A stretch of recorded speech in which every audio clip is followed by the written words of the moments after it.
Orang yang rajin tahajud akan mendapatkan 4 keutamaan yang tidak didapatkan oleh orang-orang yang tidak tahajud, sekalipun sholat fardunya begitu khusyuk. Di antum sholat fardu khusyuk, bagus, tapi nggak tahajud, nggak dapat 4 keutamaan itu. Ini sudah saya bahas panjang lebar di pertemuan lalu, saya hanya sebutkan cepat saja.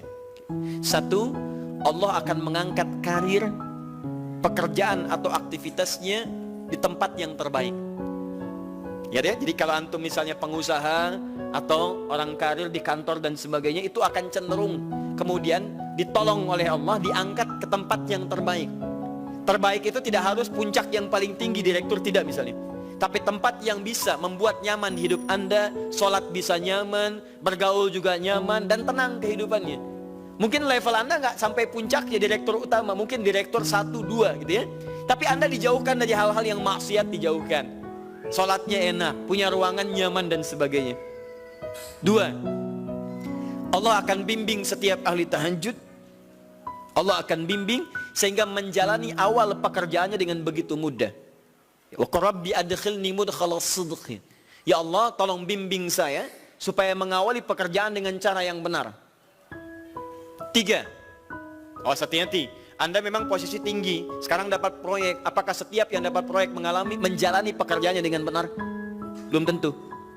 Jangan tinggi-tinggi lah. Maaf ya, apakah orang tua yang sekarang menyekolahkan anaknya ke tempat belajar menjalani awalnya dengan benar? Hati-hati ya Bu ya, Pak. Bapak Ibu menyekolahkan anak dengan awal yang salah, maka memberikan jalan keburukan ketika dia belajar. Saya katakan jangan pernah Anda masukkan anak Anda ke sekolah dengan menyogok. Bayar sekian supaya masuk, menyalahi aturan. Kalau awalnya sudah salah, bagaimana anak Anda bisa belajar dengan benar? Mustahil mendapatkan sesuatu yang tidak baik. Yang baik itu mustahil didapatkan. 3, wa akhrijni mukhrajas sidqin. Allah berikan jalan keluar terbaik dari persoalan yang dirasakan. Di ahli tahajud itu setiap punya masalah, bukan nggak dapat masalah ya, bukan tidak bermasalah hidupnya. Dia mendapat ujian juga. Cuman sebelum diuji, diringankan masalahnya. Sehingga seakan-akan gak punya masalah. Padahal sama dengan yang lain. Cuma saat akan dia lalui, Allah ringankan persoalannya sehingga mudah dilalui. Dan yang keempat ini yang hebat. Ya, waj'alni min ladunka sultanan nasira. Allah akan tolong langsung orang ini ketika ada lingkungan sekitar yang akan menyakiti atau menjahilinya. Kalau diisengi orang, diganggu orang dan sebagainya, ini orang-orang seperti ini langsung mendapatkan perlindungan dari Allah Subhanahu wa taala. Ada satu kali, ini kisah nyata, seorang saleh ahli tahajud, sampai saking ahli tahajudnya tidak ingin meninggalkan kebiasaan ini. Ini sangat nyata kisahnya dan tidak mengarang. Satu kali Pak, kemudian malam-malam dia perjalanan dengan rombongan. Begitu perjalanan, orang-orang tidur, sampai dia mengendap-endap, kebiasaannya tidak ingin diketahui oleh orang lain. Satu malam kemudian dia bangun setelah orang lain tidur, masuk dia sedikit ke area sedikit ada dalam hutan.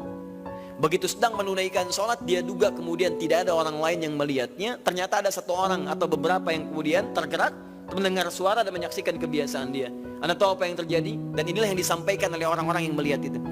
Begitu sedang sholat, teman-teman sekalian, tiba-tiba baru bertakbir malamnya, lompatlah dikisahkan seekor harimau di depannya, dalam keadaan yang sudah lapar. Saya mau tanya pada Bapak Ibu, begitu sholat misalnya Allahu Akbar, tiba-tiba samping ada harimau. Wow. Apa yang dilakukan? Kabur. Udah gak panjang pikirnya, kabur ya kan? Tapi sekarang lihat apa yang beliau sampaikan. Begitu datang harimau itu, perhatikan ahli tahajud ini, dia ingat dengan janji Allah. Dia ingat dengan janji Allah. Perhatikan baik-baik ya. Kalau Anda sudah punya kebiasaan Qur'ani dalam jiwa Anda, maka ayat itu akan hadir membimbing Anda dalam setiap kesulitan Anda. Apapun itu. Nabi Yusuf dekat dengan Allah, ketika digoda muncul ayatnya.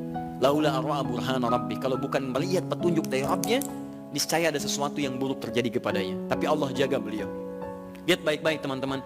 Begitu melompat harimau itu, kemudian dia katakan dalam jiwanya, lihat kalimatnya, ya khalqallah, hei makhluk Allah.